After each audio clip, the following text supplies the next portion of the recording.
안녕하세요. 달려라 경기 김혜진입니다. 매주 목요일 하나손해보험 최주필 전문위원과 함께하는 시간이죠. 오늘은 이 사고의 위험이 늘 잠재되어 있는 교차로를 안전하게 우리가 통행하는 방법과 또 위반했을 때는 어떤 불이익이 따르게 되는지 자세히 알아보는 시간을 마련했습니다. 하나손해보험 최주필 전문위원과 함께하겠습니다. 안녕하세요. 안녕하세요. 네, 위원님 먼저 이 교차로를 우리가 좀 안전하게 통행하는 방법 어떤 게 있는지부터 좀 말씀해 주시죠.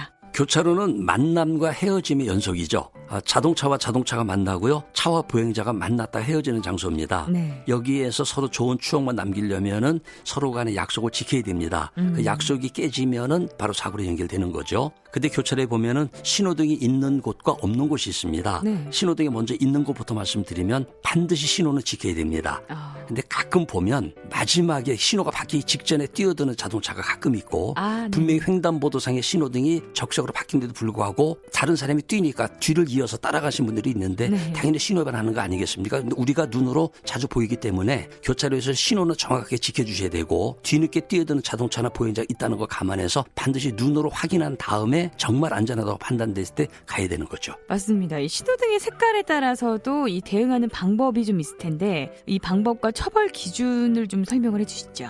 신호에 대한 의미를 좀 정확하게 정립할 필요가 있습니다. 운전하시는 분이나 보행하시는 분 모두가 아주 강하게 바라는 것이 녹색 아니겠습니까? 네. 녹색 신호 들어오자마자 녹색이다 그러면서 자동차 출발, 보행자 출발합니다. 그러나 녹색일 때 사고 나면 무조건 100% 상대방 과실이 아니거든요. 네. 녹색 신호는 무조건 가야 되는 그런 의미가 아니고 전방 상황을 잘 봐서 안전하다고 판단됐을 때 다만 갈 수 있는 신호입니다. 그래서 비보호 좌회전 한번 생각해 보면 녹색 신호일 때 비보호 표시가 돼 있다면 자동차는 좌회전할 수 있습니다. 네. 그때 반대방에서 오는 차는 녹색 진행 신호에 따라 진행하거든요. 그때 추돌 사고 나게 되면은 녹색 신호일 때 진행했던 직진했던 차의 과실이 20%가 잡히죠.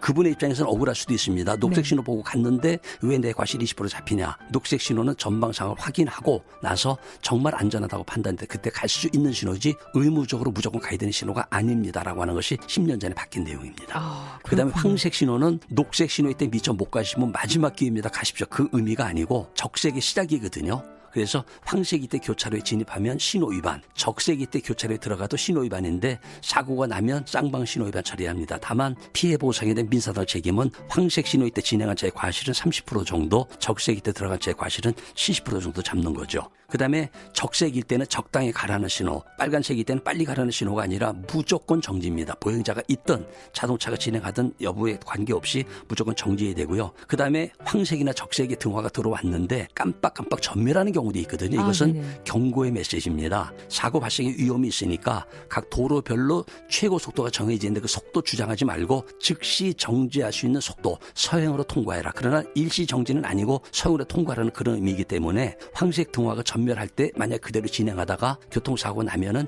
일반 사고에 해당이 됩니다. 보험 처리로 마무리가 되겠고 형사등 책임을 지지 않습니다. 근데 적색 등화가 전멸하는 것은 사고 발생의 위험이 아주 높기 때문에 무조건 일단 정지하십시오. 그리고 전방 상황을 정확하게 확인한 다음에 안전하다고 생각되면 그때 가십시오라고는 의미인데 일단 정지하지 않고 적색 등화가 전멸하는 곳을 지나가다 사고 나면 신호 위반에 대한 책임을 지게 됩니다. 이 신호등 색깔에 따른 의미를 좀 잘못 알고 계신 분들도 굉장히 많았을 거예요. 그렇습니다. 네. 이 교차로 전방에 이 신호가 정지 신호지만 횡단보도에 이 보행자가 없으면요. 우리가 그냥 우회전을 할 수 있는 거 아닌가요? 아닙니다. 잘못 알고 계신 분들이 있어요. 네네. 교차로가 앞에 보입니다. 그 바로 앞에 횡단보도에 있거든요. 그 앞에 자동차 신호도 적색이고 보행자 신호가 녹색이기 때문에 그때 진행하면 직진하거나 우회전하면은 당연히 신호 위반에 해당이 됩니다. 즉 교차로에 진입하기 전 횡단보도상의 신호가 보행 신호인 경우에는 그 지나가는 보행자가 있든 없든 간에 정지선에 정지해야 되는데 정지하지 않고 만약에 우회전할 경우에는 보행자 유무에 관계없이 신호 위반에 해당됩니다. 사고 나면 형사처벌 당연히 받는 거죠. 네. 그리고 횡단보도 보행 신호가 정지 신호로 바뀐 후에 우회전해야 되는데 이를 위반할 경우에는 역시 신호 위반에 해당이 되겠습니다. 그렇군요. 이 사실도 또 잘못 알고 계신 분들 많을 텐데요. 꼭 기억해 두셔야 될 것 같습니다. 오늘도 도움 말씀 고맙습니다. 감사합니다. 세계 속의 경기도 협찬 달려라 경기 지금까지 진행의 김혜진이었습니다. 고맙습니다.